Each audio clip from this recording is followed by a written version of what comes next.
సామెతలు 11:24 వెదజల్లి అభివృద్ధి పొందువారు కలరు, తగిన దానికన్నా తక్కువ ఇచ్చి లేమికి అనగా కరువుకు వచ్చువారు కలరు. వెదజల్లి అభివృద్ధి చెందిన వారు ఉన్నారు. ఇవ్వవలసిన దానికంటే తక్కువ ఇచ్చి కరువులో కూరుకుపోయిన వాళ్ళు కూడా కలరు. సహోదరి సహోదరుడా, దేవుడు ఏం చెప్పాడో తెలుసా? నువ్వు ఇచ్చేవాడిగా ఉంటావే కానీ పుచ్చుకునేవాడిగా ఉండవు. నీ చెయ్యి ఎప్పుడూ కూడా ఇచ్చే చెయ్యగానే ఉండాలి. నువ్వు కొంచెం కలిగి ఉన్నప్పటికీ ఆ కొంచెంలోనే ఇచ్చేవాడివై ఉండాలి, సహాయం చేసేవాడివై ఉండాలి, ప్రేమ చూపించేవాడివై ఉండాలి. అది దేవుని యొక్క లక్షణం, దేవుని యొక్క తత్వం. అంతేకాకుండా గలిలయ సముద్రానికి మరొక ప్రత్యేకత ఏమిటయ్యా అంటే, సాధారణంగా మనం ఒక పట్టణం యొక్క ఎత్తు కానీ మనం తెలుసుకోవాలనుకున్నప్పుడు సముద్రంతో ఏం చేస్తారంటే సముద్ర మట్టంతో దాన్ని కొలుస్తారు. గలిలయ సముద్రం యొక్క ప్రత్యేకత ఏమిటంటే అది సుమారు 210 మీటర్లు దిగువన సముద్ర లెవెల్కి, సముద్ర మట్టానికి 210 మీటర్లు దిగువన లోతులో ఉన్నటువంటి సముద్రం.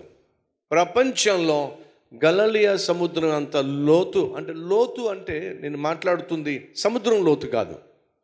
సముద్రం లోతు అప్రాక్సిమేట్గా 40 మీటర్లు ఉంటుంది. 130 నుంచి 140 అడుగుల లోతు ఉంటుంది. కానీ సముద్రం లెవెల్కి మాత్రం గలిలయ సముద్రం కిందకు ఉంటుంది. ఎగ్జాంపుల్, ఇది సముద్రం అనుకోండి, మీరు కింద ఉన్నారా పైన ఉన్నారా? మీరు కిందకున్నారు.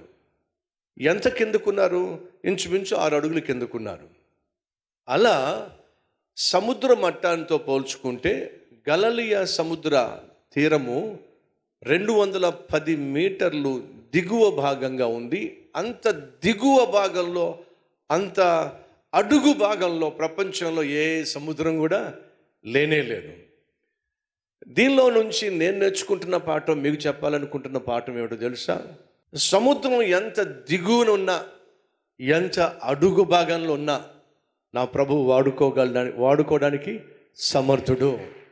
అలాగే నీ జీవితం కూడా మిగతా వాళ్ళతో పోల్చుకుంటే నువ్వు ఎంత అడుగు స్థాయిలో ఉన్నా, అట్టడుగు స్థాయిలో ఉన్నా నా ప్రభువు నిన్ను దీవించటానికి, హెచ్చించటానికి, వాడుకోవడానికి సిద్ధంగా ఉన్నాడు.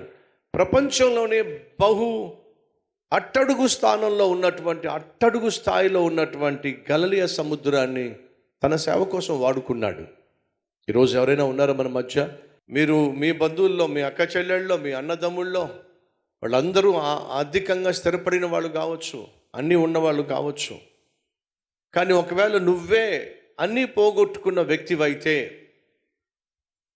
సహోదరి సహోదరులు వినండి, అన్నీ పోగొట్టుకున్న వ్యక్తివైతే, అట్టడుగు స్థాయిలో ఉన్నదానివైతే, ప్రభువును నువ్వు ఆధారం చేసుకుని ప్రభువు పాదాలు పట్టుకున్నట్లయితే ఆ ప్రభువే ఏం చేస్తాడు?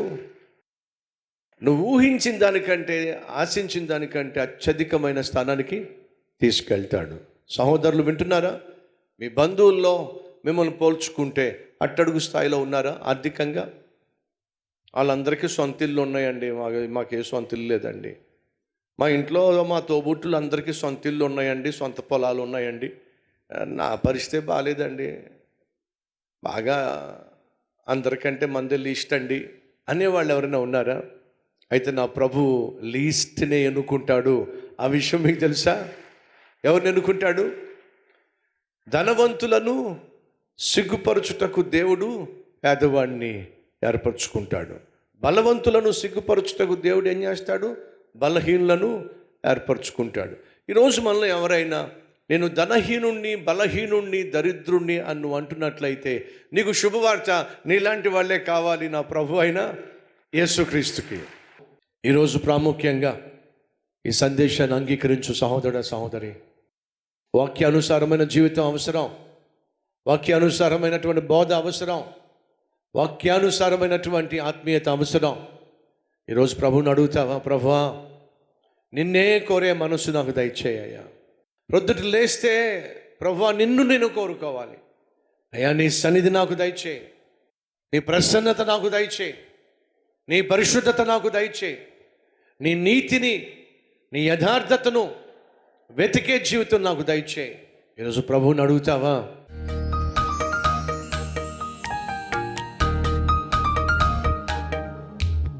యేసయ్యా, నాతో మాట్లాడావు నాయన. నా జీవితంలో అసలు సిసలైన అద్భుతం నిన్ను తెలుసుకోవడం, నిన్ను కలుసుకోవడం, నిన్ను రక్షకునిగా అంగీకరించటమే మహా అద్భుతం నాయన. పాపిష్టివాడినైనా నేను ప్రపంచాన్నే సృష్టించిన నిన్ను కలుసుకోవడం ఏమిటయ్యా మహా అద్భుతం. ఈ అద్భుతాన్ని మాకు అనుగ్రహించినందుకు వందనాలయ్యా. మా కుటుంబంలో ఎవరైతే రక్షింపబడలేదో యేసయ్యా, ఆ వ్యక్తిని, ఆ బిడ్డను రక్షించు నాయన. రక్షించయ్యా. వాక్యానికి కట్టుబడిన జీవితాలు ఇవ్వండి. వాక్యముతో కట్టబడిన కుటుంబాలు ఇవ్వండి. వాక్యముతో పోషించబడే బ్రతుకులు మాకివ్వమని యేసు నామం పేరట వేడుకుంటున్నాము తండ్రి. ఆమెన్.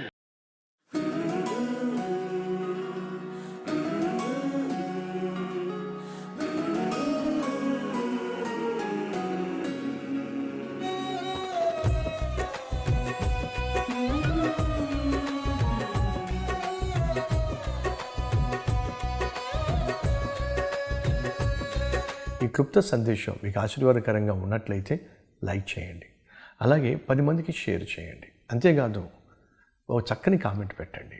అది నేను చదువుతాను, దేవుని మహిమపరుస్తాను. మళ్ళా కలుసుకుందాం. అంతవరకు సెలవు.